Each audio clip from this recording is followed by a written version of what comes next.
Kementerian Pendidikan, Kebudayaan, Riset dan Teknologi itu sudah menyiapkan strategi, menyiapkan platform yang mendukung semua program kegiatan yang akan dilaksanakan. Nah, tugas kita adalah ikut mendorong dan ikut bergotong royong untuk melaksanakan program-program kebijakan yang sudah ditetapkan oleh kementerian. Karena kalau tanpa gotong royong, tanpa kita bersama-sama melaksanakannya, transformasi yang diharapkan tentunya tidak akan terjadi. Di kurikulum Merdeka sendiri ada 6 strategi kebijakan yang Bapak Ibu guru sudah sangat mengetahui ya, mulai dari platform Merdeka Mengajar, komunitas belajar, terus kemudian ada webinar series, ada narasumber berbagi praktik baik, terus kemudian ada help desk center, ada mitra pembangunan. Nah, di komunitas belajar ini yang sekarang sedang marak-maraknya kita lakukan yang seperti ini diharapkan memang dapat dilaksanakan di semua satuan pendidikan. Ya, bukan hanya di kabupaten kami ya, utamanya di Kabupaten Magetan, tapi harapannya kan semua bisa di seluruh provinsi Jawa Timur sampai se-Indonesia. Karena memang ini jadi salah satu strategi rekomendasi yang diterapkan oleh kementerian. Kalau kita tidak ikut mendukung bersama, tidak bergotong royong melaksanakannya, tentu program-program yang sudah ditetapkan atau kebijakan-kebijakan yang sudah diambil dampaknya kurang bisa terasakan, Bapak Ibu. Jadi memang ini adalah bagian dari transformasi, bagian dari perubahan yang diharapkan. Bapak Ibu gurunya mau belajar secara mandiri, mau berkolaborasi, yang nantinya diharapkan nanti kan untuk perkembangan kegiatan pembelajaran bagi siswa-siswinya. Jadi seperti itu Bapak Ibu, sekarang sudah tidak ada lagi bimbingan teknis secara cascading yang berurutan, tapi memang kita diharapkan untuk mau belajar-belajar secara mandiri. Nah, ini luar biasa. Ada webinar series yang tadi disampaikan oleh Ibu Moderator, nanti ada 5. Kemarin Magetan juga sudah melaksanakan sampai 9 series, dan harapan kami hal-hal baik yang seperti ini bisa terus kita laksanakan gitu ya. Jadi kolaborasi antara Bapak Ibu guru hebat bersama dengan komunitas-komunitas belajar, dan juga dalam hal ini Dinas Pendidikan di masing-masing kabupaten kota, BPMP, tentunya sangat dibutuhkan peran semuanya. Tidak ada peran yang kecil, tidak ada peran yang besar, semuanya berperan untuk melaksanakan transformasi pendidikan maupun transformasi pembelajaran yang kita harapkan itu bisa berjalan. Jadi seperti itu nggih Bapak Ibu nggih. Luar biasa ini kemarin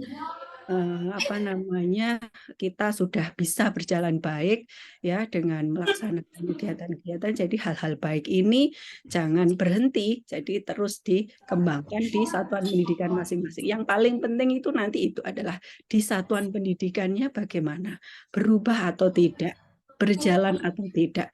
Kalau hanya mengikuti webinar saja, terus kemudian setelah itu selesai tidak ada tindak lanjutnya, di satuan pendidikannya tidak berubah, sangat sayang sekali gitu. Jadi harapannya itu adalah itu ya. Jadi mindsetnya, paradigmanya Bapak Ibu guru, Bapak Ibu kepala satuan pendidikannya sudah berubah, semuanya bergerak bersama-sama dengan komunitas-komunitas belajar di satuan pendidikannya, kemudian memanfaatkan platform yang sudah disediakan, yaitu platform Merdeka Mengajar. Dan ini khususnya di Kabupaten Magetan, kami juga sedang berupaya untuk kembali menggerakkan itu. Jadi belajar bersama platform Merdeka Mengajar di PMM itu melalui komunitas belajar yang dipimpin langsung oleh Bapak Ibu Kepala Satuan Pendidikan, menggerakkan semua Bapak Ibu gurunya, kemudian dilakukan pembinaan oleh Bapak Ibu pengawas. Jadi seperti yang kami sampaikan tadi, semuanya berperan, semuanya bergotong royong untuk bisa melaksanakan transformasi pembelajaran yang tentunya kembali lagi nanti harapannya adalah berdampak pada proses pembelajaran peserta didik kita. Jadi begitu Bapak Ibu, mungkin itu yang bisa kami sampaikan. Tetap semangat kepada Bapak Ibu guru hebat sekalian. Semoga kegiatan seperti ini tidak berhenti di sini saja. Mohon terus dilaksanakan gitu dan kemudian nanti ditindaklanjuti di satuan pendidikan. Nanti hal-hal teknis yang terkait mungkin komunitas belajar, bagaimana membentuknya, bagaimana memulainya, apa yang didiskusikan di komunitas belajar itu sudah ada Bapak Ibu narasumber hebat yang bersama Bapak Ibu sekalian nanti untuk berbagi ceritanya, berbagi bagaimana pengalamannya. Jadi manfaatkan sebaik mungkin dan kami juga apresiasi karena ini hari bersama keluarga ya mestinya, tapi Bapak Ibu masih meluangkan waktu untuk melaksanakan atau untuk belajar bersama-sama. Oh ya, saya lupa ya, ini tanggal 25 tepat ini ya dengan peringatan Hari Guru ya. Jadi kami ucapkan selamat dan terima kasih kepada Bapak Ibu guru hebat yang sudah berjuang bersama-sama untuk ikut melaksanakan transformasi pendidikan yang ada di Indonesia pada umumnya. Mungkin ada satu pantun ya sebagai penutup. Makan ketupat di rumah Bu Ningsih, Bapak Ibu guru hebat, kami ucapkan terima kasih. Sama-sama. Dari kami mungkin sekian saja. Selamat belajar, nanti waktunya lebih banyak digunakan untuk diskusi saja. Mohon maaf apabila ada hal yang kurang berkenan. Akhirul kalam, wabillahi taufiq wal hidayah. Assalamualaikum warahmatullahi wabarakatuh. Waalaikumsalam warahmatullahi wabarakatuh. Terima kasih saya sampaikan pada Ibu Afif Ika atas sambutannya dan dukungannya untuk kegiatan malam ini. Saya berharap Ibu Ika tetap membersamai kami, namun apabila Ibu ada kepentingan lain, dengan berat hati kami melepaskan Ibu. Terima kasih, Bu. Baik, terima kasih Bu. Oke, Bapak Ibu, untuk memasuki acara inti, saya ulangi kembali ya Bapak Ibu, untuk webinar ini ada 5 series, dan mohon maaf tadi saya menyebutkan 2 pertemuan, tetapi yang benar 3 pertemuan ya Bapak Ibu, 3 pertemuan dan mengisi resume di dalam presensi begitu. Nah, untuk acara selanjutnya, memasuki materi yang pertama yang akan disampaikan oleh Ibu Kistin. Sebelumnya saya akan memperkenalkan beliau. Ojo mainan kuwi benda tajam bahaya, Nak.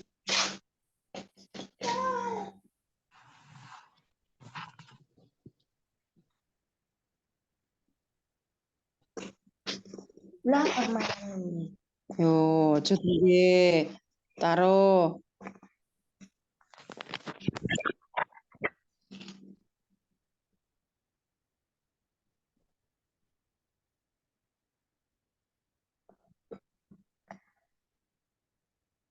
Tidak permanen.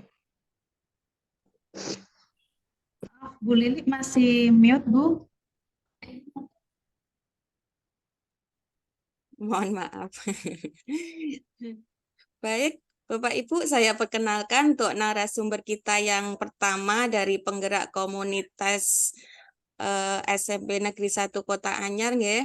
Beliau Ibu Nur Kistin Kamalia, sarjana psikologi, lahir di Probolinggo 23 Januari 1989, unit kerja SMP Negeri 1 Kota Anyar. Pengalaman beliau pengisi acara Pekan Komunitas Serentak Berbagi HGN 2022, narasumber berbagi praktik baik Kemdikbudristek, teman belajar PMM, penulis artikel webinar PMM, penyusun kumpulan konten unggulan PMM, kurator cerita praktik PMM, dosen praktisi pada program praktisi mengajar Kemdikbudristek. Beliau yang disampaikan dengan hati akan sampai ke hati. Oke, sangat luar biasa, nggih. Untuk selanjutnya waktu dan tempat saya persilahkan untuk Ibu Christine.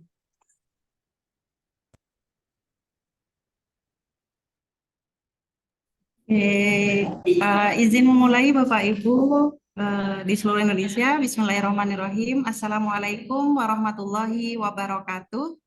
Waalaikumsalam Selamat warahmatullahi malam Bapak Ibu wabarakatuh. semua. Salam sejahtera bagi kita semua. Om Swastiastu, Namo Buddhaya, salam kebajikan, Rahayu. Bapak Ibu, alhamdulillah kita di sini adalah webinar perdana ya Bapak Ibu untuk bergema khusus Provinsi Jawa Timur. Nah, webinar ini memang dalam rangka memperingati Hari Guru Nasional oleh para penggerak komunitas belajar terpilih seperti yang sudah dijelaskan oleh Bu Lili tadi. Jadi, Bapak Ibu yang sudah hadir dan bergabung di webinar kali ini, besok ataupun besoknya lagi masih ada webinar seri 2, 3, dan selanjutnya sehingga Bapak Ibu bisa mendapatkan sertifikat 32 JP. Itu ya. Baik, Bapak Ibu izin share screen. Ya.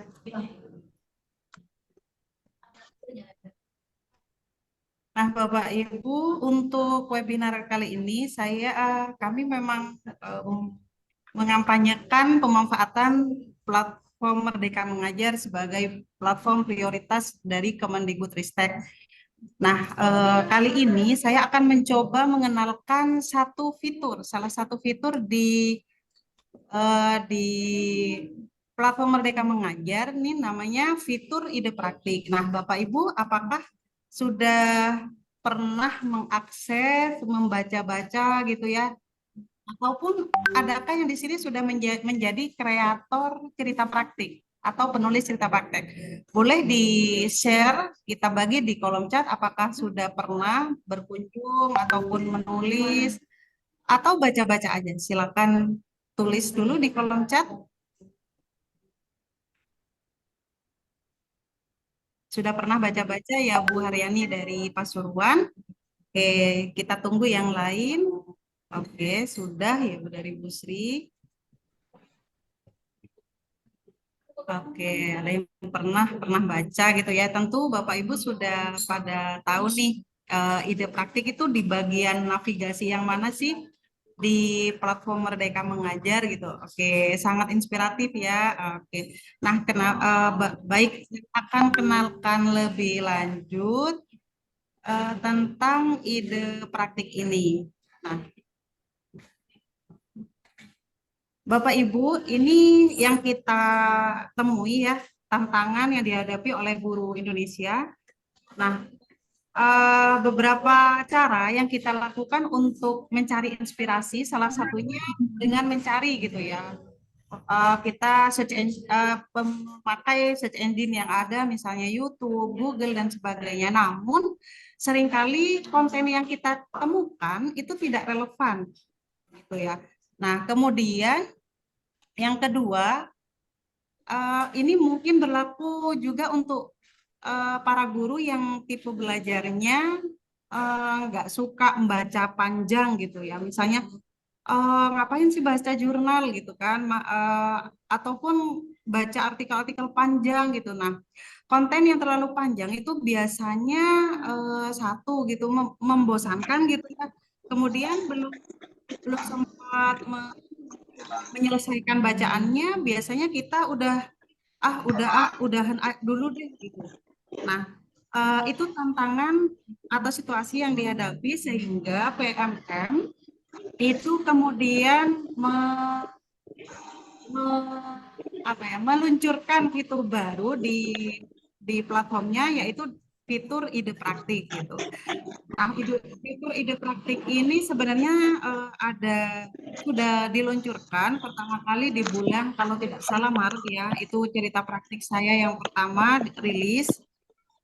Itu baru 20 penulis waktu itu, 20 penulis, itu ada 24-an kayaknya cerita praktik yang pertama kali tayang waktu itu.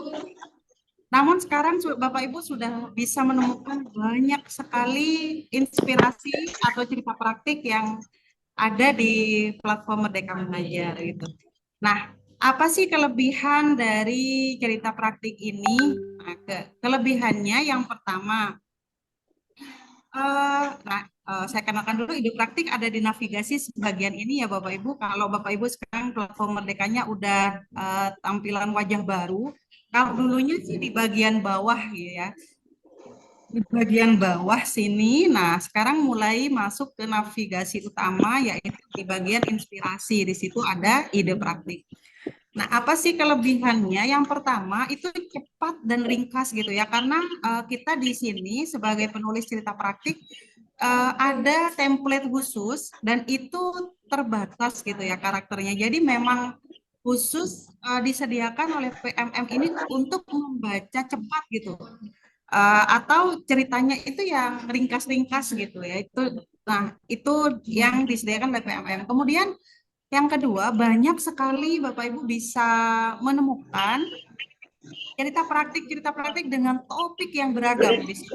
Bahkan waktu pertama kali itu baru ada 6 topik ya. Waktu itu ada pembelajaran diferensiasi waktu itu, kemudian inovasi pembelajaran, asesmen. Nah, sekarang udah luar biasa, ada kesejahteraan psikologis guru, ada pelibatan orang tua, dan macam-macam. Nah, kemudian ini juga sebagai tempat berbagi, dan itu Bapak Ibu bisa temukan hanya dalam satu platform gitu. Ada di ide praktik. Kemudian selanjutnya, nah, ide praktik saat ini sudah jadi ada 3 gitu kalau di ide praktik itu. Yang satu adalah cerita praktik, yang kedua artikel kebijakan, dan yang ketiga galeri praktik baik atau kumpulan praktik baik. Nah, ini memang transformasinya platform Merdeka Mengajar ya. Dari awal kita temukan mungkin wajah baru versi berapa ya, waktu itu masih tampilannya masih klasik gitu ya. Sekarang udah semakin menarik gitu untuk dilihat. Nah, begitu juga dengan ide praktik. Dulunya cuma ada cerita praktik. Nah, sekarang sudah ada artikel kebijakan nih, juga ada galeri praktik baik. Nah, seluruh konten yang dimuat di fitur ide praktik itu melewati proses kurasi. Jadi Bapak Ibu tidak bisa mengunggah seperti di Bukti Karya ya. Kalau di Bukti Karya mungkin kita bisa unggah aja gitu ya, nggak usah dikurasi. Namun di ide praktik ini tulisan Bapak Ibu harus melewati proses seleksi dulu, kemudian dikurasi gitu. Lalu kemudian kalau lolos kurasi pada tahap ya, sebenarnya kurasi ide, ada seleksi ide dulu, kemudian ada pelatihan kohort dan sebagainya, baru nanti Ibu nanti cerita praktiknya bisa tayang di PMM seperti itu. Dan alhamdulillah bulan ini saya pribadi ditunjuk sebagai kurator cerita praktik dari unsur guru gitu. Biasanya hanya tim gitu ya. Nah, mulai bulan ini fitur ini mencoba mencari kurator yang dari unsur guru seperti penelaah aksi nyata teman sejawat gitu. Nah, kemudian apa sih bedanya dari cerita praktik, artikel kebijakan, dan galeri praktik baik? Nah, kalau cerita praktik nih Bapak Ibu itu hanya menciptakan satu cerita gitu. Kemudian di langkahnya itu nanti seperti membuat resep gitu ya. Jadi cerita praktiknya misalnya nih Bapak Ibu ini ada menyulap sumatif akhir yang menyeramkan menjadi mengesankan. Nah, nanti di langkah-langkahnya itu hanya satu cara gitu. Maksudnya secara membuat roti gitu ya. Satu dipanggang, kemudian nah itu kan satu aja menuju ke bikin roti. Nah, kalau artikel kebijakan beda Bapak Ibu. Jadi di artikel kebijakan ini Bapak Ibu bisa menulis berbagai langkah, misalnya nih untuk mendukung kesejahteraan psikologis guru, bisa membuat komunitas belajar, bisa kemudian membuka ruang diskusi dan sebagainya. Nah, itu kan langkah yang berbeda gitu. Nah, itu sekarang sudah bisa menulis. Pada awalnya memang hanya cerita praktik, jadi hanya bisa menulis satu cerita gitu dengan langkah-langkah yang berurutan gitu. Atau kalau di bahasa Inggris atau bahasa Indonesia itu teks, prosedur teks, nah semacam itu. Namun sekarang sudah bisa ke artikel kebijakan. Yang ketiga adalah galeri praktik. Nah, baru dua kali ini galerinya, yaitu galeri perayakan Hari Guru. Kemudian yang ini ya, yang sekarang terbit, mungkin Bapak Ibu bisa melihat nih di PMM bagian beranda itu biasanya diperkenalkan 15 menit bisa apa. Nah, sekarang kayaknya untuk membaca cerita galeri praktik baik merayakan Hari Guru ini. Nah, Bapak Ibu, siapa sih yang bisa menulis cerita praktik ini?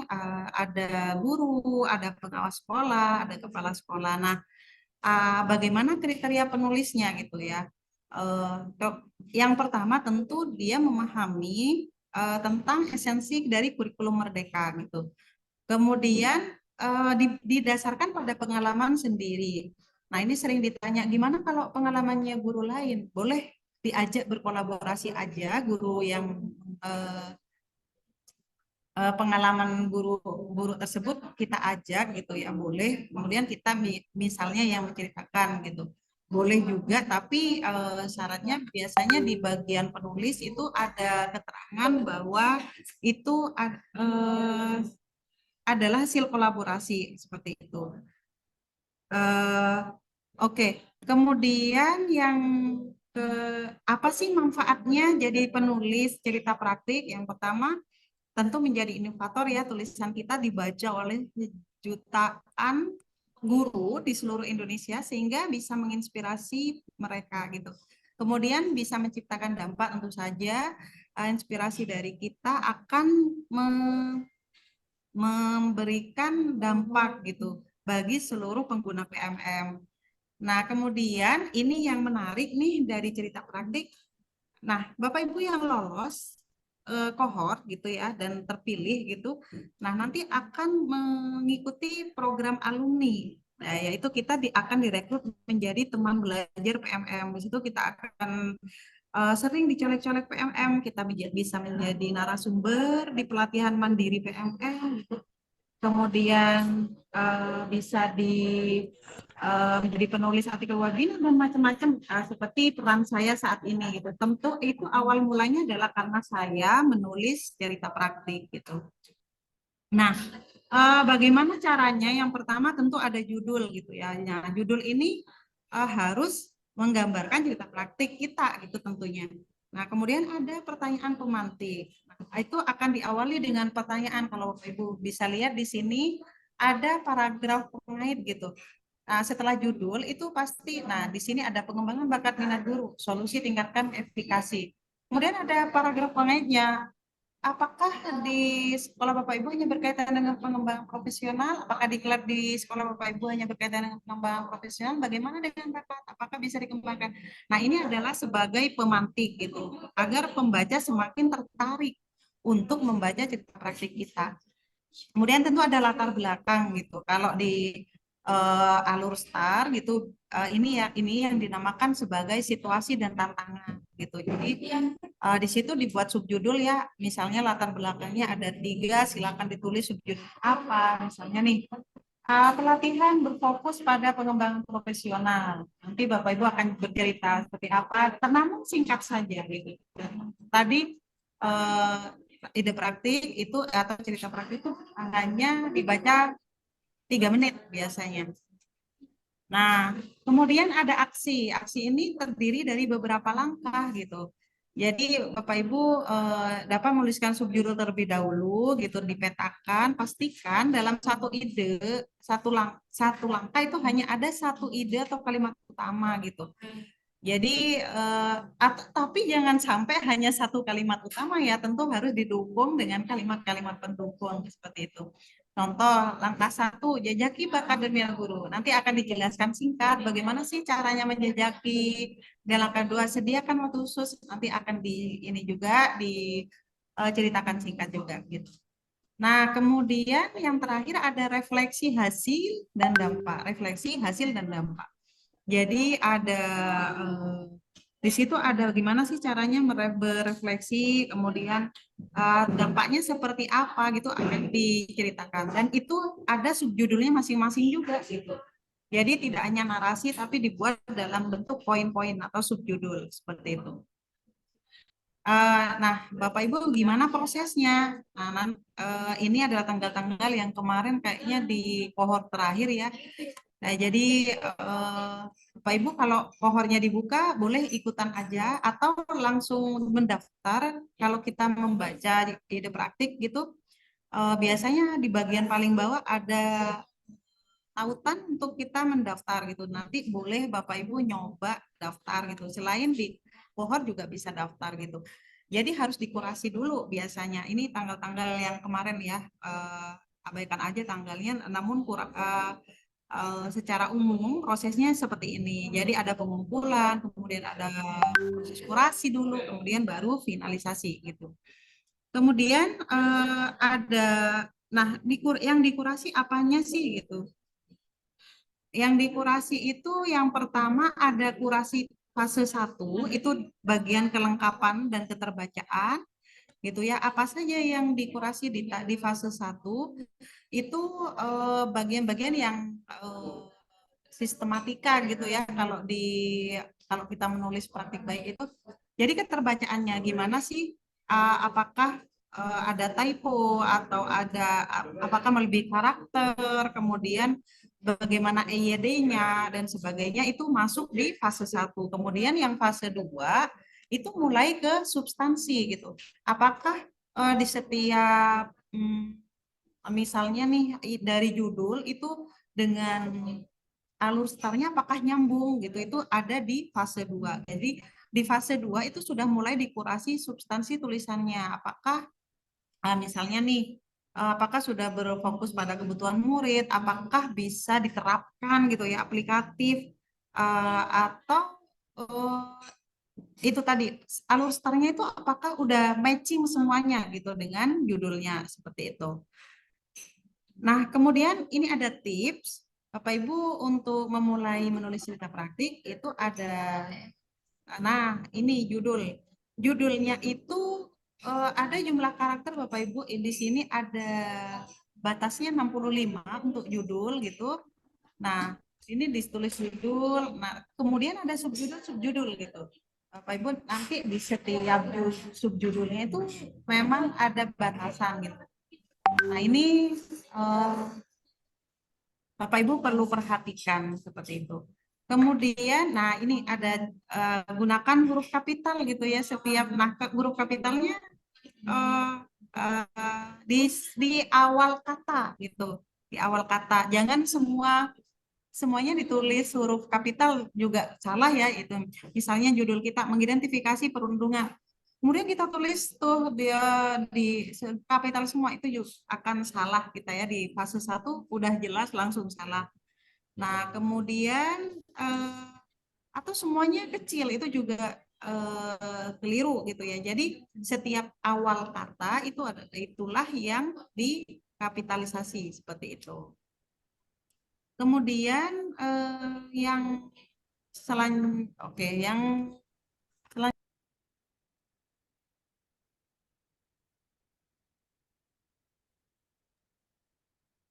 Bu Christine, suaranya. Iya, saya nggak tahu siapa yang nge-mute saya, Bu. Oke, saya lanjutkan, mohon maaf. Jadi menggunakan kata murid, bukan siswa gitu. Atau peserta didik juga boleh. Ya, jadi kita tidak disarankan di sini menulis kata siswa. Nah, itu juga tantangan sih bagi kita. Ketika kita memakai peserta didik, karakternya banyak gitu ya, akan menghabiskan karakter gitu, sedangkan batasnya sedikit gitu ya. Oke, Kemudian tulisan tidak melebihi karakter. Nah, seperti itu. Kemudian yang kedua, perhatikan penulisan perhatikan penulisan aksi gitu. Jadi boleh kita menambahkan referensi, misalnya nih di langkah 1 itu kan ada tulisan yang di biru, diwarnai biru, kemudian itu tautan gitu. Jadi boleh Bapak Ibu menambahkan tautan, baik itu video dan sebagainya boleh. Kemudian juga menggunakan kalimat santai juga boleh, tapi syaratnya dibuat miring gitu, di italik Bapak Ibu.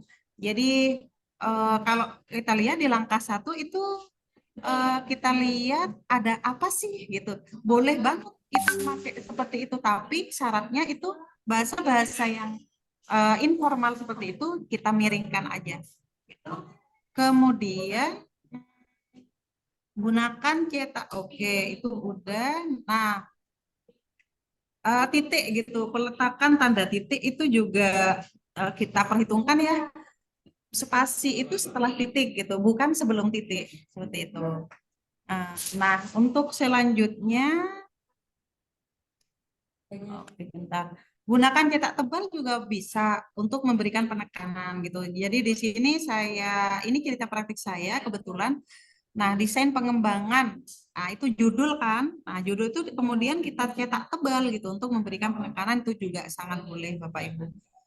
Nah, kemudian selanjutnya ada panduan mengunggah foto. Nah, untuk membuat mengunggah foto ini nanti kalau tulisan kita udah selesai dikurasi, kemudian kita udah fix ya final gitu, kita akan dihubungi PMM, kemudian kita diminta menambahkan visualnya gitu.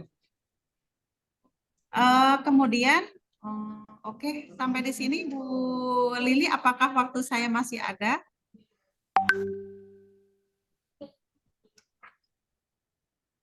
Bu Lili, saya belum mendengar suara Bu Lili. Masih Bu. Oh, masih ya. Oke. Satu lagi mungkin ya. Oke, Bu Lili, saya satu lagi dan Bapak Ibu hebat, saya kasih tips satu lagi. Ini penting banget di cerita praktik. Nah, tips menulis. Nah, di cerita praktik itu ada yang namanya bluff gitu ya. Apa sih bluff itu gitu? Nah, menulis bluff itu kalau di bahasa Indonesia kalimat utamanya ada di depan. Itu kalimat apa ya? Deduktif kali ya, kalau nggak salah. Nah, kalau di istilah kerennya di praktik itu namanya adalah menulis dengan cara bluff gitu. Nah, kenapa sih harus menulis dengan bluff gitu? Karena begini, ketika menulis seringkali kita mulai dengan penjelasan atau teori lebih dulu, lalu diakhiri dengan ide utama yang disampaikan. Nah, kenapa demikian? Karena ketika proses menulis dilakukan, kita merasa semakin banyak fakta atau teori yang disampaikan. Apakah tersebut keliru? Sebenarnya enggak gitu. Kadang kan kita nulis dulu baru kemudian kalimat utamanya dari akhir. Apakah salah? Enggak kok gitu. Namun di ide praktik ini jadi tujuannya di ide praktik ini kita bisa menampilkan kalimat utama itu di 1 sampai 2 kalimat utama yang di awal gitu. Jadi kenapa harus bluff ini? Karena itu memang tips dari PMM, khawatirnya pembaca itu bosen gitu. Jadi saat kita membaca misalnya langkah 1 berkolaborasi dengan guru MIPA gitu ya. Kemudian kita nggak ada kalimat utamanya, kita cerita dulu. Nah, itu khawatirnya belum sempat sampai di kalimat utama, pembaca menjadi berhenti gitu. Nah, itu maka pesannya kan nggak akan nyampe. Maka di ide praktik ini atau cerita praktik ini kita disarankan memakai bluff. Jadi kalimat utamanya itu ada boleh di paragraf boleh di kalimat 1 ataupun di kalimat 2 gitu ya. Halo. Mak. Bapak Ibu boleh di mute dulu. Ini ada yang halo. Kayaknya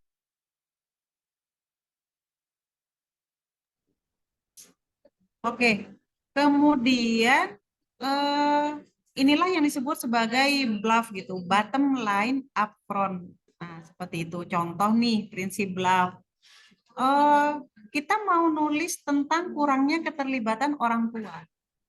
Jadi kita nulis dulu tuh ke Bapak Guru, saya merasa kondisi ekonomi orang tua murid menjadi hambatan. Hal ini membuat mereka tidak terlibat. Kemampuan pendidikan juga rendah, mereka terlibat. Nah, apakah salah? Sebenarnya tidak gitu ya. Ya, namanya kalimat induktif itu pasti ada di bahasa Indonesia. Namun di cerita praktik ini disarankan setelah subjudul itu langsung ke kalimat utama gitu. Misalnya kurangnya keterlibatan orang tua. Jadi di situ langsung dijelaskan ada orang tua yang belum terlibat dalam pelaksanaan program sekolah. Nah, langsung ke intinya dulu. Baru kemudian Bapak Ibu boleh melengkapinya dengan kalimat pendukung seperti itu. Nah, Bapak Ibu mungkin bisa membaca perbedaannya apa dari kalimat yang sisi kiri dan sisi kanan gitu ya.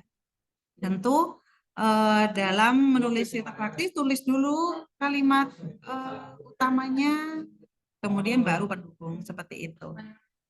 Oke, itu saja dari saya Bu Lili. Tips menulisnya baru ke bluff saja dulu. Khawatir saya memakan waktu banyak. Masih ada dua narasumber lagi ya Bu Lili. Oke. Itu saja dari saya. Terima kasih Bapak Ibu. Saya akhiri. Assalamualaikum warahmatullahi wabarakatuh. Waalaikumsalam warahmatullahi wabarakatuh. Terima kasih Bu Lili. Waalaikumsalam Ilmunya warahmatullahi luar biasa. Intinya berarti tipsnya kalau kita warahmatullahi membuat wabarakatuh. praktek begitu kita mengutamakan kalimat dua kalimat utama di awal paragraf begitu ya Bu. Oke, terima kasih luar biasa ilmunya. Kita akan lanjut ke pemateri yang kedua yaitu Ibu Tanti. Sebelumnya saya izin share screen untuk CV beliau.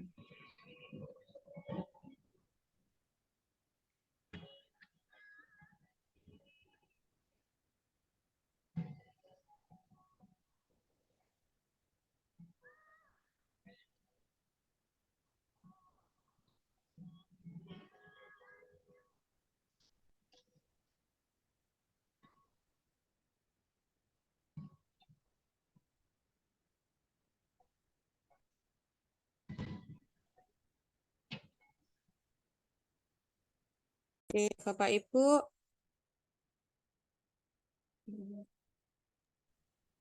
Beliau adalah Ibu Tanti Dian Savitri. Pengalaman kerja dari tahun 2013 saat ini mengajar sebagai guru di SDN Tanjung 3 Kecamatan Bendo Kabupaten Magetan. Pengalaman beliau sebagai penggerak komunitas belajar, Ketua Kombel KGBN Magetan, Wakil Ketua Kombel KKG Gugus Tanjung 3 Bendo Magetan, GP Angkatan 7, Wadah Inspiring Teacher tahun 2022, narasumber berbagi praktek baik Kemendikbudristek Angkatan 3, dan pitch webinar series Kombel Kemendikbudristek. Penghargaan beliau adalah Ki Hajar Dewantara Award sebagai Guru Merdeka Belajar. Sangat luar biasa Bu Tanti. Untuk selanjutnya waktu dan tempat saya serahkan kepada Bu Tanti. Terima kasih. Terima kasih Bu Lili. Sebelumnya, Assalamualaikum warahmatullahi wabarakatuh. Selamat malam Bapak Ibu semuanya yang hadir malam hari ini di ruang Zoom ini ya. Terima kasih Bu Lili. Sebelumnya izin perkenalkan, saya Tanti Dian Savitri. Seperti yang dijelaskan tadi oleh Bu Lili, sehari-hari Bapak Ibu saya mengajar di SDN Tanjung 3 Kecamatan Bendo Kabupaten Magetan. Mohon maaf, bisakah saya dibantu untuk share screen Bu Sri atau Bu Lili? Saya coba izin off. Ya.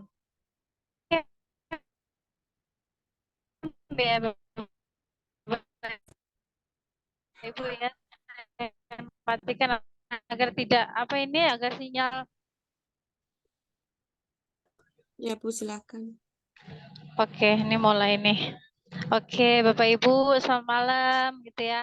Tadi sudah dijelaskan oleh Bu Christine bagaimana sih tips-tips untuk menjadi kontributor atau menjadi menulis bagaimana berkarya di PMM. Nah, sekarang izinkan saya berbagi Bapak Ibu ya. Hari ini malam ini kita akan membahas tentang komunitas belajar intra sekolah ya. Mungkin bisa next slide selanjutnya.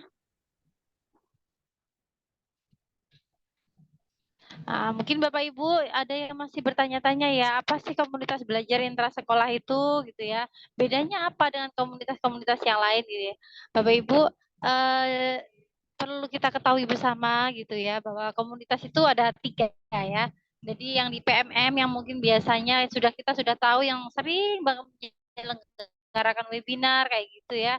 Yang selanjutnya adalah komunitas antar sekolah. Nah, sekarang Bapak Ibu yang sedang digalakkan banget gitu ya oleh pemerintah, oleh kementerian gitu adalah komunitas belajar intra sekolah. Karena kenapa Bapak Ibu komunitas belajar intra sekolah ini istilahnya adalah jantungnya kurikulum ini. Tanpa komunitas belajar yang ada di dalam sekolah itu guru-guru itu akan terjadi kayak timpang gitu ya. Yang pinter banget, yang tahu banget tentang kurikulum Merdeka itu bisa bagus banget pengajarannya, tapi yang belum belum tahu atau pengalamannya masih sedikit itu masih kebingungan seperti itu. Oleh karena itu diharapkan Bapak Ibu dari pemerintah termasuk program Bergema ini ya untuk mensosialisasikan komunitas belajar intra sekolah. Next, bisa next di slide selanjutnya Bu. Izin saya percepat nggih. Next si slide selanjutnya.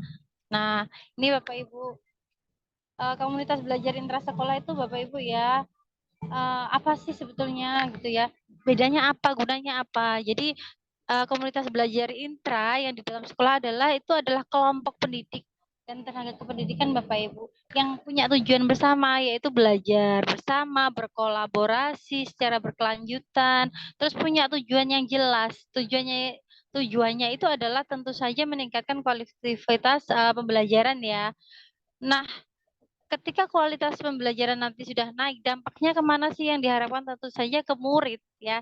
Jadi semua yang kita lakukan termasuk malam ini, kita ngumpul-ngumpul kayak gini, kita ikut Zoom, kami dari penggerak ini ikut program Bergema, itu semuanya tujuannya adalah untuk murid Bapak Ibu ya. Nah, next. Oke. Peran komunitas belajar dalam implementasi kurikulum Merdeka itu apa sih Bapak Ibu sebetulnya? Tentu saja kita adalah satu, memfasilitasi belajar ya. Komunitas belajar intra sekolah itu diharapkan nantinya bisa memecahkan masalah-masalah yang ada di sekolah itu Bapak Ibu. Next. Next Bu.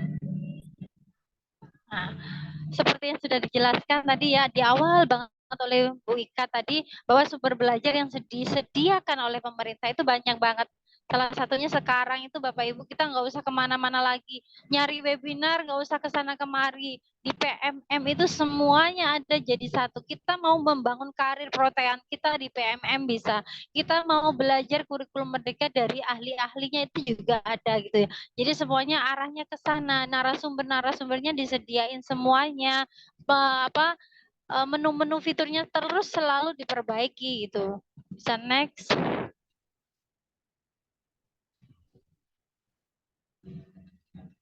Oke, next. Nah, ini Bapak Ibu. Mungkin ada yang bertanya-tanya ya, komunitas belajar intra itu nanti gimana kalau udah terbentuk gitu ya. Jadi komunitas belajar intra itu nanti Bapak Ibu diharapkan satu, ketika Bapak Ibu ada yang bertanya mungkin ya, terus kalau udah terbentuk nanti kita mau ngapain gitu ya, terus disuruh apa gitu. Yang pertama adalah ngelihat satu dulu Bapak Ibu, ide besarnya. Ini adalah mungkin mempermudah Bapak Ibu untuk membuat program-program sekolah, program-program komunitas belajar intra. Yang satu adalah fokus pada pembelajaran Bapak Ibu.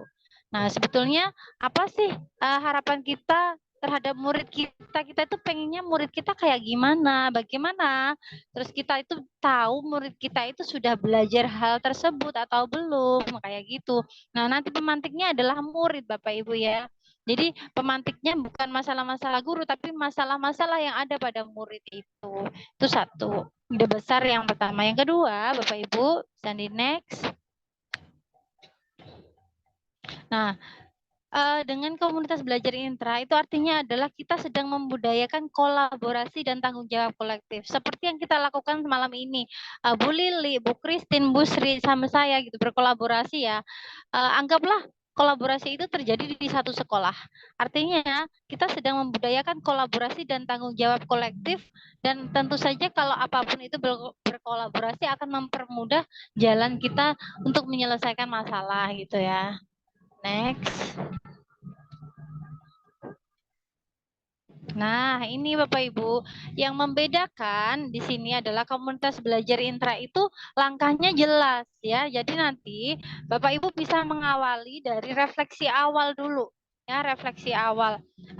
Refleksi awal itu dari mana sih nantinya Bapak Ibu? Refleksi awal itu bisa dimulai dari tadi, rapor pendidikan atau kita pengennya murid kita seperti apa, seperti itu ya. Tapi Bapak Ibu, perlu ditekankan yang pertama ini adalah nanti kita merefleksi, refleksinya itu dimulai dari rapor pendidikan. Setelah nanti Bapak Ibu melihat rapor pendidikan gitu ya, yang perlu dilakukan adalah membuat perencanaan. Selanjutnya implementasinya nanti seperti apa, dan terakhir adalah evaluasi. Itu yang harus dilakukan. Nah, disebutnya ini adalah siklus inquiry Bapak Ibu. Jadi dalam komunitas belajar intra itu tertata, urutan-urutannya itu tertata dengan siklus inquiry, mulai dari refleksi awal, perencanaan, implementasi, dan terakhir adalah evaluasi. Next.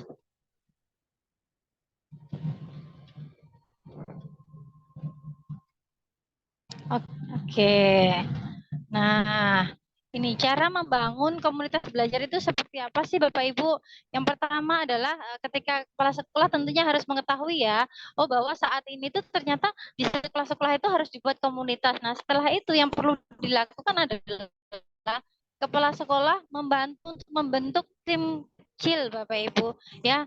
Jadi intinya adalah nggak usah banyak-banyak dulu. Yang penting adalah tim-tim tadi itu sefrekuensi. Nah, kalau udah sefrekuensi kan nantinya akan enak. Kita itu mau ngobrol aja enak, mau mecahin masalah-masalah murid juga jadi lebih mudah. Tanpa tim-tim yang sefrekuensi, tanpa dengan tujuan yang sama, itu akan sulit gitu. Nanti dijalankan gitu ya. Nah, nantinya Bapak Ibu, tim-tim kecil itu bertugas untuk menelaah data-data hasil belajar murid. Dilihat Bapak Ibu rapor pendidikannya ya. Nah, oke, bisa di next. Next.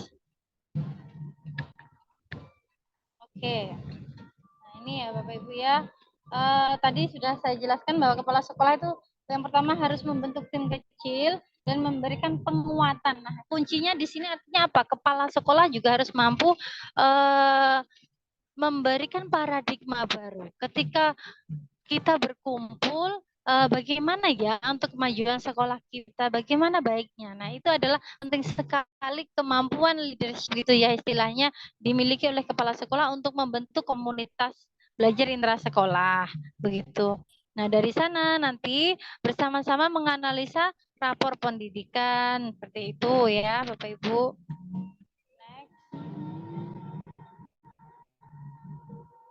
Next saja. Nah, ini ya, itu tadi. Mana? Bukan? Oke. Nah, data yang dapat digunakan Bapak Ibu, yang pertama seperti yang saya sampaikan tadi adalah rapor pendidikan ya. Saat ini tuh kayak jadi sumber banget ya, rapor pendidikan. Yang kedua adalah hasil asesmen muridnya yang formatif atau yang sumatif, itu juga bisa digunakan untuk melihat masalah apa sih sebetulnya murid-murid kita itu seperti apa itu ya. Nah, itu bisa kita gunakan dalam untuk pembahasan komunitas belajar intra sekolah. Selanjutnya,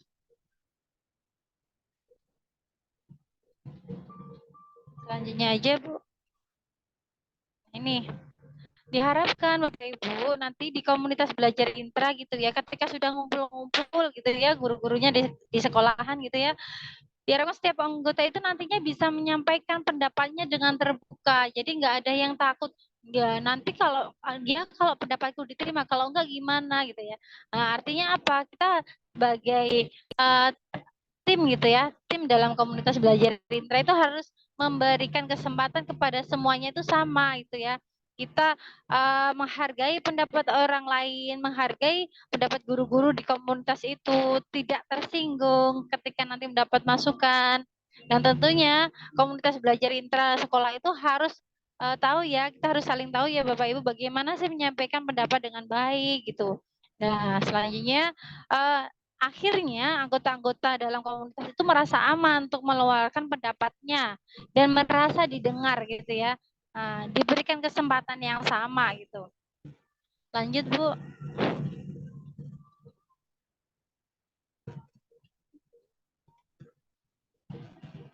Oke. Nah, relevansi antar guru. Nah, ini Bapak Ibu prinsip dalam menganalisis bagian tugas kelompok belajar. Itu artinya adalah antar guru itu memiliki tujuan yang relevan gitu ya. Misalkan nih kita mau membuat komunitas guru seni gitu ya. Itu membuat komunitas belajar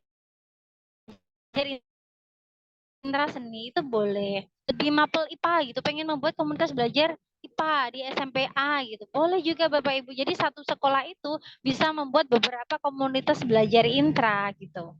Ya. Lanjut.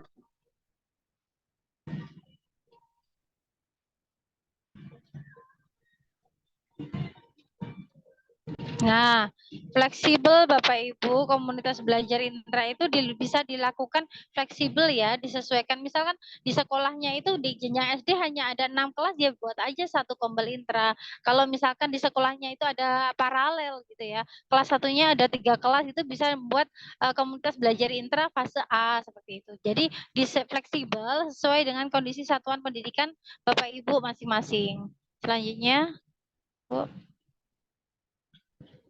Next. Nah, gimana sih jadwal untuk komunitas belajar Intra gitu ya, Bapak Ibu? Untuk jadwalnya itu minimal itu adalah 1 jam per minggu ya. Jadi nanti monggo untuk sekolah-sekolah yang mungkin belum memiliki komunitas belajar Intra, segera dibuat Bapak Ibu, didaftarkan seperti itu ya. Lanjut, minimal dijadwalkan adalah 1 jam per minggu setiap 1 jam per minggunya. Lanjut.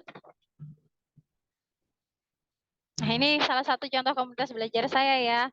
Nah, ini Bapak Ibu yang kami lakukan ini bisa Anda next ke contoh aksi nyata yang kami lakukan. Nah, ini kami menggunakan rapor pendidikan. Jangan lupa didokumentasikan ya Bapak Ibu ya. Setiap step-stepnya dari mulai refleksi awal, tadi perencanaan, implementasi, jangan lupa didokumentasikan, dikumpulkan.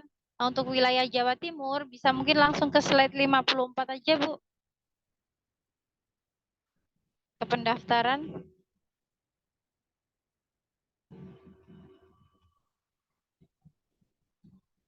Terlalu jauh di bagian pendaftaran. Nah, yang atasnya tadi Bu. Pendaftaran atasnya. Atasnya. Di bagian yang ada tulisan pendaftaran, Bu.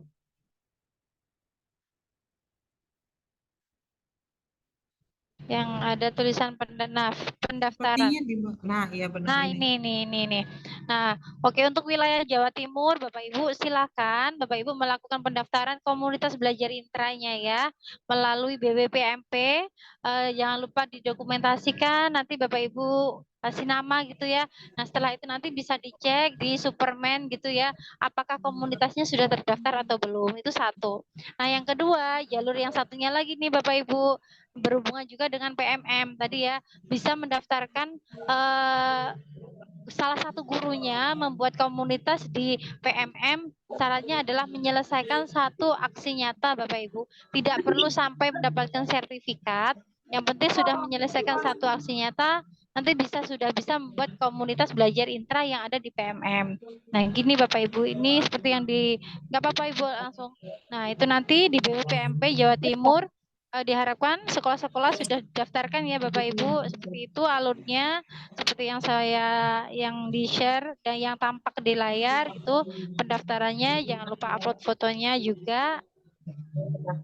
Oke, Sing di-upload foto next. nggih. Oh, ada yang tanya ya. Yang diupload adalah foto kegiatan komunitas belajarnya, Ibu. Oke, bisa next. Langsung saja. Oke. Nah ini, minta tolong ini di play, yang di play. Nah ini, oke Bapak Ibu, itu tadi sekilas yang bisa saya sampaikan. Mohon maaf saya agak terburu karena sebentar lagi mau turun dari kendaraan gitu ya. Ini yang terakhir tentang refleksi kompetensi Bapak Ibu, ini sekilas ya. Atau nggak usah di play Bu, saya jelasin aja Apa sekilas. saja kelebihan dan Ya, kekurangan kan. saya dalam mengajar? Berdasarkan Peraturan Direktur Jenderal Guru.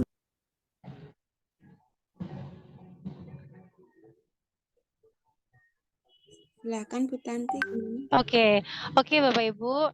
Jadi selain yang disampaikan tadi menu-menu di PMM gitu ya, komunitas belajar yang kita harus buat gitu ya di sekolah-sekolah, yang perlu juga dilakukan adalah Bapak Ibu, saat itu Perdirjen 2626 itu ya tentang uji kompetensi gitu ya, bahwa semua guru itu harus menaikkan level kompetensinya gitu ya. Otomatis ya Bapak Ibu ya. Misal nih saya ambil contoh, kita sekolah, kita kelas 1, kita harus naikkan ke kelas 2 ya kan. Nah, naiknya itu gimana? Nah, ini ada menu baru Bapak Ibu, yaitu refleksi kompetensi. Saat ini diharapkan untuk PNS bisa melakukan refleksi kompetensi di menu PMM Bapak Ibu sebelum 31 Januari 2024. Saat ini memang menunya hanya untuk PNS dulu ya. Karena untuk kepala sekolah dan P3K itu belum, masih menunggu mungkin ya. Silakan Bapak Ibu melakukan refleksi. Gunanya apa sih Bapak Ibu?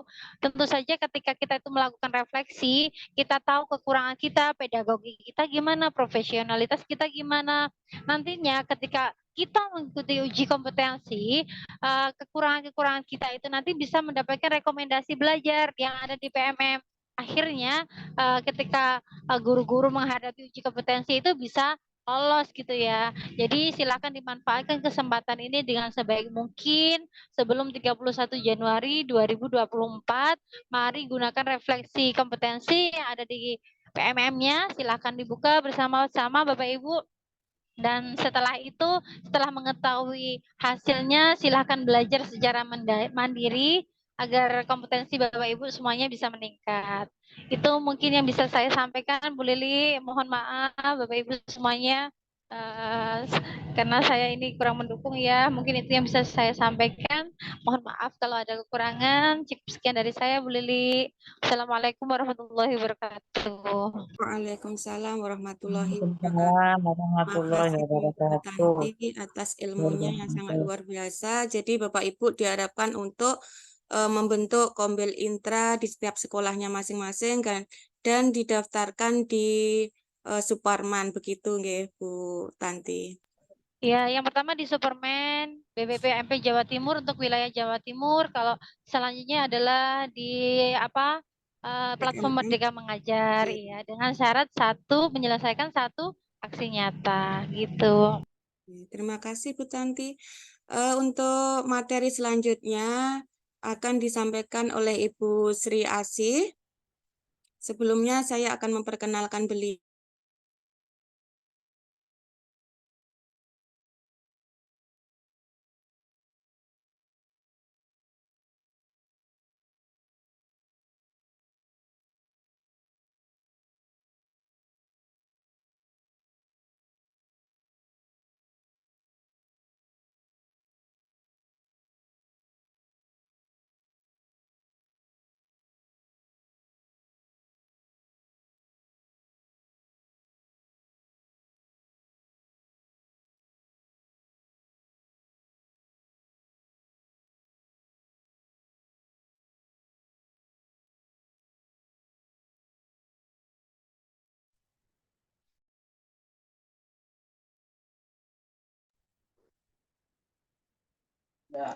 Masih mute, Bu. Mohon maaf.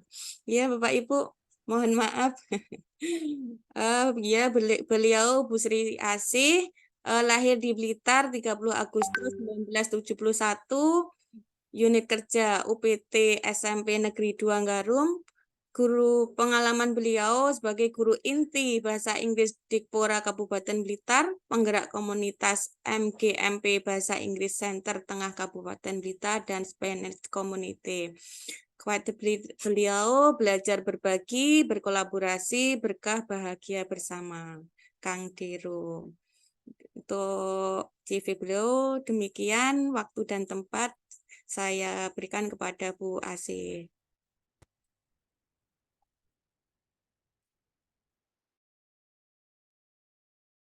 Assalamualaikum warahmatullahi wabarakatuh. Waalaikumsalam warahmatullahi wabarakatuh. Selamat malam, Bapak Ibu peserta webinar serentak. Untuk kali ini pada sesi 3 dari webinar kali ini, kami akan menyampaikan tentang kiat-kiat sukses aksi nyata pelatihan mandiri di PMM.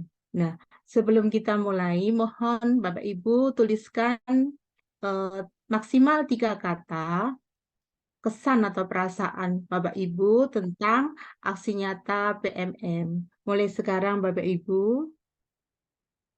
Silahkan Bapak Ibu menulis di chat.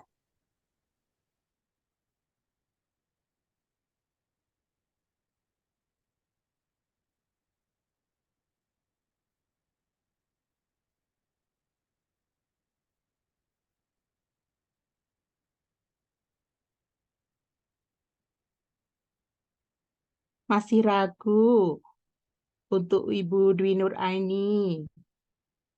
Kemudian antusias, semangat Bu untuk Ibu Novita Carolina. Asik, baru, kerja keras. Oke, semangat Bu. Sulit, rumit, telah mencoba. Jangan lelah ya Bu, semangat terus untuk mencoba. Bersemangat, luar biasa hebat, butuh waktu. Semangat, ingin belajar. Baiklah Bapak Ibu, untuk chat lain, mohon maaf, belum bisa saya baca semuanya. Untuk memulai, izinkan saya akan share screen Bapak Ibu.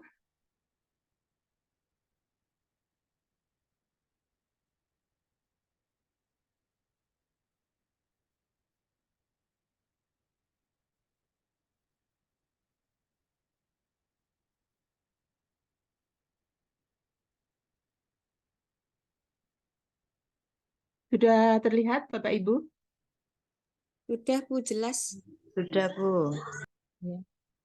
Ya, kita mulai kiat sukses validasi aksi nyata. Di sini sebelum kita memulai, terlebih dahulu kita samakan persepsi kita. Apa itu aksi nyata? Ya, tentu kita tahu bahwa aksi nyata merupakan aktivitas terakhir setelah kita melaksanakan serangkaian kegiatan belajar pada salah satu topik pelatihan mandiri PMM. Sehingga aksi nyata juga merupakan bentuk praktik pemahaman kita terhadap topik yang kita pelajari dalam salah satu topik pelatihan mandiri di PMM. Harapannya, melalui aksi nyata ini, kita bisa mencoba mengimplementasikan teori yang kita pelajari pada pelatihan mandiri dan mendemonstrasikan pemahaman kita pada penguasaan materi. Mungkin Ibu Baba bertanya-tanya, kok ribet banget sih? Harus ada umpan balik segala. Nah, kita harus memahami sebenarnya apa tujuan dari aksi nyata tersebut. Ya, yang pertama tujuan aksi nyata yaitu berdampak pada lingkungan, baik itu siswa yang terlibat dalam aksi nyata kita maupun rekan kita, Bapak Ibu guru, baik dalam satu sekolah maupun antar sekolah. Yang kedua, yaitu bertujuan menginisiasi dan membiasakan budaya refleksi bersama.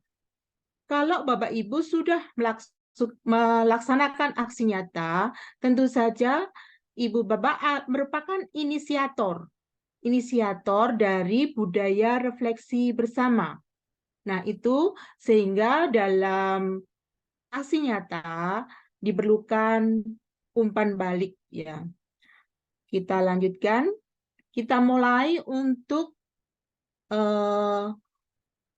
mengorek atau menjabarkan satu persatu langkah-langkah dan tips-tips atau kiat supaya lulus aksi nyata pelatihan mandiri PMM. Yang pertama, Bapak Ibu pahami materi pada setiap topik pelatihan mandiri. Nah, untuk memahami materi-materi dalam bentuk video, itu tergantung gaya belajar Bapak Ibu dalam memahami materi. Ada yang, oh saya dengan video sangat mudah, saya sambil memasak, sambil mengerjakan apa saja, bisa dengan retain di benak kita apa-apa materi yang disuguhkan di video-video tersebut. Namun ada beberapa, saya lebih suka yang berbentuk teks, sehingga saya membaca deskripsi video dulu sebelum membuka video. Ataupun ada yang membuat catatan-catatan kecil, yaitu keyword dari video tersebut. Sehingga harapannya ketika kita mengerjakan post-test, nanti kita bisa melihat catatan kecil kita. Sehingga kita tidak gagal dalam post-test dan mengulang. Yang kedua, setelah kita melakukan pelatihan pemahaman, ada beberapa soal, hanya 1-2 soal tentang topik, dan juga mengisi cerita reflektif ya, cerita reflektif dari masing-masing modul. Kita mulai ke aksi nyata mandiri. Lakukan aksi nyata, sehingga kita bisa memilih salah satu aksi nyata dari pilihan yang ditawarkan ya. Kemudian dari pilihan ditawarkan itu kita pilih yang menurut kita paling mungkin kita laksanakan. Oh, saya pilih yang ini karena saya mampu untuk melaksanakan ini dalam waktu mungkin lebih cepat daripada pilihan yang lainnya. Atau mungkin, oh saya besok di KKG atau di MGMP ada materi paparan, sehingga saya akan membuat paparan tentang Merdeka Belajar di pertemuan MGMP. Akan saya minta waktu kepada pengurus MGMP. Nah, pilihan itu tergantung kita. Namun dalam memilih kita harus mengecek apakah yang kita pilih itu sesuai dengan brand kita, apakah kita sebagai guru atau KS. Kemudian contoh di sini ya, ada 2 pilihan aksi nyata dalam topik numerasi. Nah, pilihan pertama itu menerapkan ide-ide praktis pembelajaran numerasi, itu diperuntukkan untuk guru. Kemudian yang kedua, mendampingi penerapan ide-ide praktis pembelajaran numerasi, itu untuk kepala sekolah. Kemudian sehingga kita harus memilih salah satu sesuai dengan peran kita.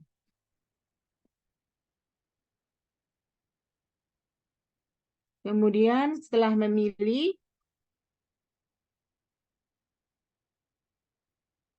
kita baca rinciannya. Ya, rinciannya di sini apa saja yang dipersyaratkan, kemudian mengecek dokumen yang diupload nanti minimal tagihannya apa saja. Misalnya kita membuat paparan, berarti nanti tagihannya misalnya PPT dalam bentuk apapun, misalnya dalam bentuk Canva atau PPT atau apa saja, ataupun setelah Selain paparan, mungkin juga dokumentasi ketika kita mengadakan sosialisasi dan juga umpan balik. Kalau mungkin pelaksanaan pembelajaran numerasi di kelas. Nah, mungkin saja yang dipersyaratkan di sini RPP. Kemudian RPP atau modul ajar yang dibuat, kemudian dokumentasi foto atau video kegiatan pembelajaran, dan juga umpan balik.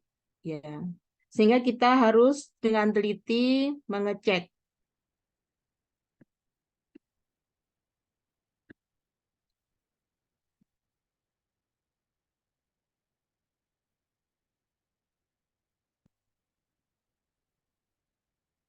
Kemudian setelah kita membaca rincian, kita praktekkan aksi nyata.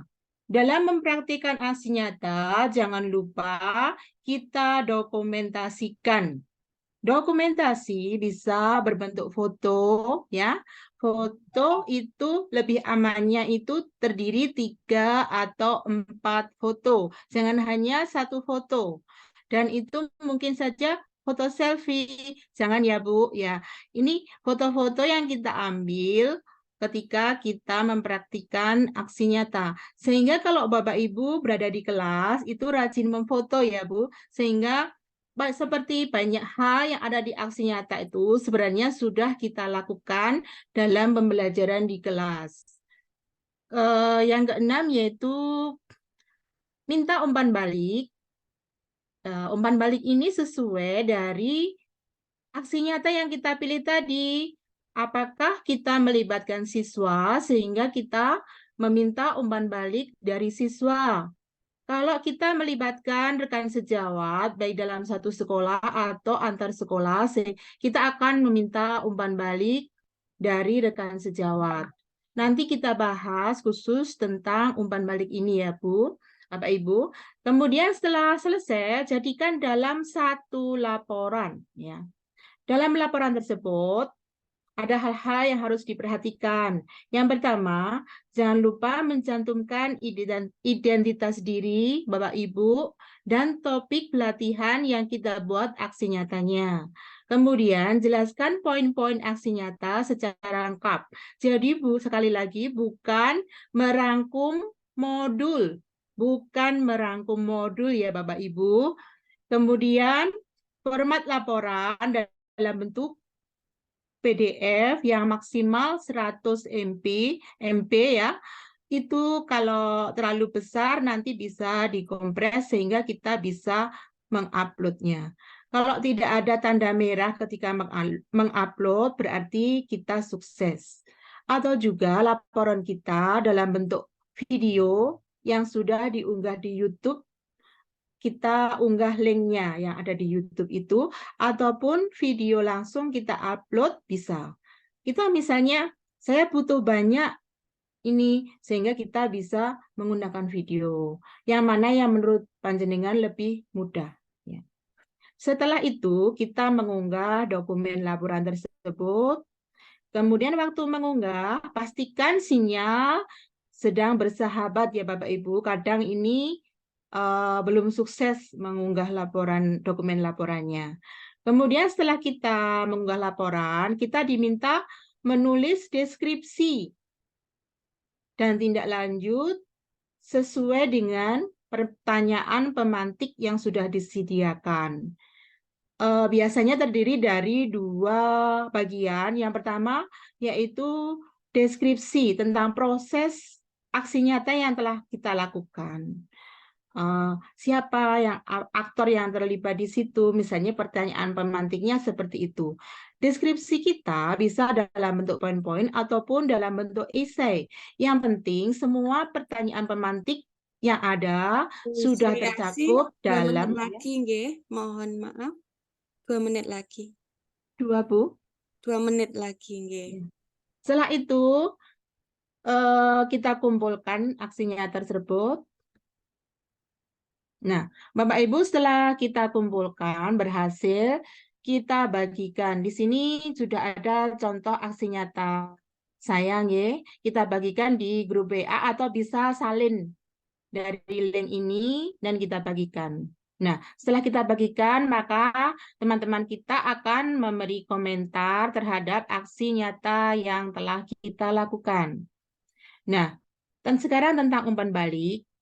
Sekali lagi umpan balik yang diunggah bukan yang dibagikan tadi Bapak Ibu ya, tetapi umpan balik dari siswa atau rekan sejawat yang terlibat. Ada pertanyaan, berapa jumlah umpan baliknya? Kalau di situ dipersyaratkan jumlahnya, kita ngikut saja yang dipersyaratkan. Kalau tidak, lebih baik kita membuat 3 atau 4 umpan balik. Pertanyaan, banyak yang kesulitan tentang membuat pertanyaan umpan balik. Nah, ada beberapa topik yang umpan baliknya pertanyaannya sudah ditentukan. Kita ngikut saja di situ. Ada lagi yang selain itu kita bisa ambil dari perpustakaan belajar yang sudah disediakan PMM atau kita membuat sendiri umpan balik ya. Pertanyaan umpan balik. Di sini adalah contoh dokumentasi, contoh hasil karya siswa, foto-fotonya. Bagaimana bentuk umpan balik? Bisa ditulis tangan di sini, ada tanda tangan dan nama terang. Syaratnya itu terbaca ya Bapak Ibu, terbaca oleh validator. Bisa juga dalam bentuk Google Form, tapi yang di screenshot bukan pertanyaannya saja Bapak Ibu, tapi juga pertanyaan dan jawaban. Dan ini sekali lagi terbaca. Kemudian, kalau Bapak Ibu misalnya siswa saya belum bisa menulis dengan jelas, dengan lancar. Bapak Ibu bisa menyalin dari komentar atau umpan balik siswa-siswi Bapak Ibu. Seperti ini. Yang penting ada pertanyaan dan jawaban dan nama, bisa juga dengan dilengkapi foto supaya lebih valid. Bu Sri sampun telas. Sebentar Bu ya. Ini dari perpustakaan belajar, kemudian alur. Nah ini, kemudian ada yang terbaru ya. Nah ini kalau kita lulus, nah ini seperti ini. Kalau ini ngecek apa kita tervalidasi apa belum. Nah profil baru itu validator itu tampil dan kita bisa melihat profilnya dan ada namanya. Ini profil validator yang memvalidasi aksi nyata kita. Nah, karena waktu ya Bapak Ibu, saya mohon maaf belum bisa menjelaskan secara rinci. Sekali lagi saya akhiri, mungkin bermanfaat. Belajar, terus kita belajar berbagi, berkolaborasi, bahagia, berkah, bahagia bersama ya. Saya akhiri, wassalamualaikum warahmatullahi wabarakatuh. Waalaikumsalam warahmatullahi wabarakatuh. Terima kasih Bu Sri atas pemaparannya yang luar biasa. Intinya Bapak Ibu, kita untuk mengunggah aksi nyata harus menyimak, memahami dari rincian yang ada di aksi nyata begitu. Terima kasih Bu Sri. Untuk selanjutnya sesi tanya jawab Bapak Ibu sekitar 10 menit ya. Ini tadi awal kita molor ya, maju untuk mulai Zoom-nya. Ini saya beri waktu sekitar 10 menit. Monggo yang mau raise hand atau tulis di chat. Terima kasih.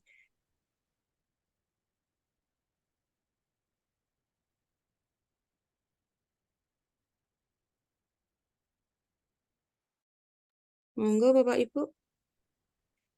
Mengingatkan kembali Bapak Ibu untuk daftar hadir dan link materi sudah ada di kolom chat, monggo diisi. Izin bertanya kepada Bu Tanti, adakah contoh SK Kombel Intra Sekolah? Bu Tanti, dipersilakan. Oke, terima kasih. Mohon izin saya masih off nih. Bapak Ibu, nanti di link yang sudah saya bagikan itu ada contoh aksi nyata urutan bersama dengan SK Kombelnya juga, link pendaftarannya di mana, semuanya sudah lengkap, ada di share tadi di kolom chat. silakan disimpan ya sebelum webinar ini selesai. Nanti ketika longgar bisa dibuka kembali, dipahami kembali. Begitu Bu Lili. Terima kasih Bu Tanti. Jadi di Sama-sama. link materi sudah tersedia untuk contohnya Ibu ya. Mungkin ada pertanyaan yang lain Bapak Ibu?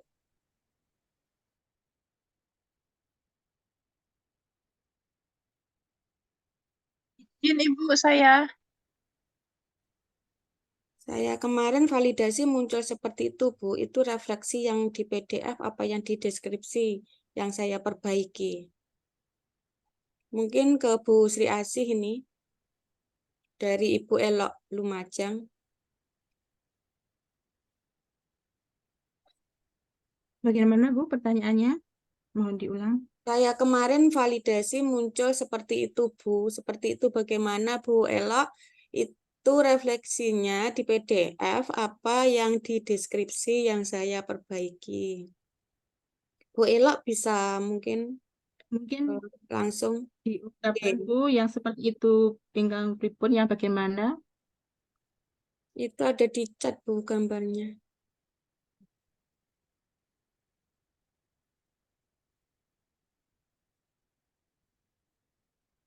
Tidak terlihat. Melihat.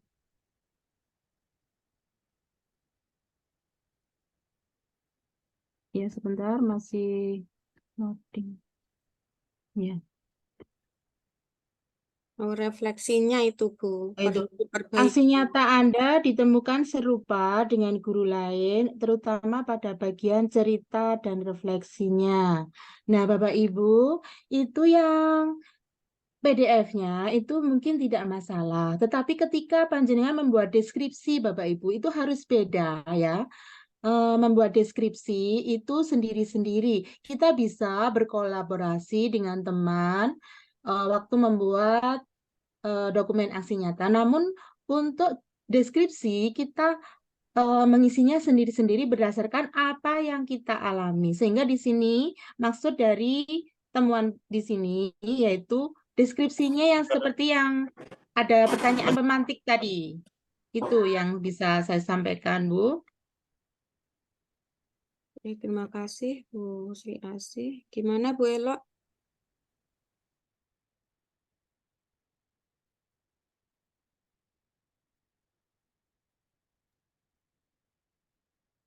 Izin bertanya Ibu. Ya, dipersilahkan. Baik, Assalamualaikum warahmatullahi wabarakatuh. Waalaikumsalam warahmatullahi wabarakatuh. Salam kenal Bapak Ibu, saya Novita Carolina dari Tarakan, Kalimantan Utara. Alhamdulillah saya dapat link dari Ibu Christine mengikuti acara ini. Saya ingin bertanya kepada Ibu Tanti, ketika membuat apa tadi ya namanya, Hobiska Bu ya, yang intra sekolah itu, kan kalau ketemu dengan teman-teman yang sefrekuensi banyak itu mungkin komunitas bisa jalan. Tapi kalau hanya satu dua, apa kiat-kiatnya kita untuk menghadapi hal tersebut? Karena untuk mengajak ke sesuatu hal yang baru, yang awalnya tidak nyaman, yang awalnya nyaman menjadi tidak nyaman, itu sepertinya butuh tenaga ekstra berpikir gitu untuk terbentuk apa tadi komunitas intrasekolah, komunitas belajar intrasekolah. Demikian Ibu, terima kasih. Ya, sama-sama Bu. Halo Bu, selamat malam dari Kalimantan ya, luar biasa semangatnya. Terima kasih sudah hadir malam hari ini Bu. Izin sharing aja ya pengalaman saya gitu ya. Satu Bapak Ibu, memang membentuk suatu komunitas gitu ya, itu memang bukan hal yang gampang, walaupun itu skalanya kecil sekali. Tapi ketika kita itu mampu betul-betul menemukan tim yang sefrekuensi, tim yang mampu bersikap dewasa gitu ya, itu insya Allah akan jalan. Jadi kuncinya adalah satu adalah sikap dewasa. Karena gini, ketika nanti komunitas itu berjalan, pasti ada gap. Kita ada yang nggak cocok-cocoknya, ada konflik-konfliknya gitu. Nah, ketika semua satu tim tadi itu menyadari, oh tujuan kami itu buat ini tuh untuk murid. Jadi ego kita ya harus diselesaikan, kita harus selesai dengan diri kita gitu ya. kalau kita itu ngumpul, kita belum selesai dengan diri kita akan gampang jadi orang yang nyalahin orang lain gitulah istilahnya. Kalau saya begitu. Jadi ketika kita itu udah selesai dengan diri kita, oke, ketika ada masalah apapun, bagaimana solusinya? Kita pasti akan berpikir seperti itu. Tapi kalau kita belum selesai dengan diri kita akan menyalahkan orang lain istilahnya. Dan tadi seperti yang udah saya sampaikan di depan ya Bu ya, komunitas belajar itu kan informal ya. Kita bisa santai-santai, kita bisa sambil ngobrol-ngobrol ringan seperti itu. Nah, kepala sekolah juga berperan sekali bagaimana bisa apa ya, ketika ada gap seperti itu, bagaimana sih mencairkan anggota-anggotanya gitu, guru-guru di dalam komunitas itu kan, walaupun komunitas belajar intra itu nggak harus dipimpin oleh kepala sekolah kan harus mengetahui kan gimana sih laju kapal saya yang saya nakodai itu istilahnya seperti itu. Itu Bu. Jadi ya sikap dewasa kita mengetahui apa sih tujuan komunitas belajar itu dibuat seperti itu. Nah, itu saya rasa penting sekali untuk menjalankan suatu komunitas belajar intra itu. Itu Bu dari saya. Oke, Bu. Terima kasih banyak. Sama-sama Assalamualaikum. Bu. Oke, terima kasih Bu Tanti. Untuk selanjutnya ada yang mau resen lagi atau Saya Bunda Lili. Saya. enggak Bu Halim? Ya. Makasih Bunda Lili sudah dikasih waktu untuk izin bertanya kepada Bu Tanti. Perkenalkan, saya Bu Halimatus Sadia dari Tika Dharma Wanita Purwosari Kabupaten Pasuruan. Bunda saya temannya Bunda Lili ini. Kebetulan saya tadi itu membuat kombel intrasekolah dipandu oleh Bunda Lili. Nah, di situ tadi ternyata sudah masuk kombel tapi tidak mengupload SK Bunda. Itu gimana nanti caranya untuk mengupload SK dari sekolah kami? Terima kasih Bunda Tanti. Terima kasih Bu. Oke, terima kasih sudah hadir ya Bu ya. Jadi gini ya Bapak Ibu ya, komunitas belajar intrasekolah perlu kita pahami bersama itu adalah komunitas informal. Jadi jangan terpaku kepada SK. Kalau Bapak Ibu membutuhkan SK, sudah kami sediakan contohnya gitu ya untuk mempermudah aja gitu kalau secara administrasi. Tapi sekali lagi jangan terpaku di sana. Nanti takutnya kalau terpaku di administrasi, di SK, itu akan menjadi komunitas yang kaku gitu ya istilahnya. Nah, seperti itu. Jadi kita bangun komunitas belajar intra itu yang santai dulu aja Bu. Yang penting bagaimana masalah-masalah murid itu teratasi. Rapor pendidikan benar-benar tereksplor gitu ya. Gurunya mau mempelajari rekomendasi-rekomendasi yang diberikan seperti itu. Nah, jadi jangan terpaku di SK aja ya Bu ya. Gitu. Terus untuk SK itu nggak perlu diupload Bu. Kalau yang di BBPMP Jawa Timur yang di slide bawah itu tadi yang di materi ya, yang perlu diupload itu adalah foto sih, cuman nggak wajib gitu ya. Nah, jadi yang perlu dilakuin aja lah buka rapor pendidikan bareng-bareng, terus nanti pelajari dari rapor pendidikannya yang kuning apa sih dari sekolah kita itu ya. Setelah itu guru-gurunya mau memperbaiki biar nanti rapor pendidikannya bagus gimana. Ya otomatis dong kalau misalkan yang jelek, yang kurang itu apa sih dari sekolah kita. Kalau yang kurang numerasinya ya berarti pembelajaran mengenai numerasi harus diubah. Lihat saran-saran yang diberikan dari PMM itu dilakuin semua oleh guru-guru di sekolah itu tuh Bu. Itu mungkin dari saya Bu. Ada lagi? Terima kasih Bu Tanti. Tadi itu saya sempat melihat rapor lembaga saya itu yang rendah sekali itu di webinar. Memang jarang ikut Di webinar webinar? teman-teman Oh, saya. pengembangan diri maksudnya. Iya. Itu yang rendah sekali.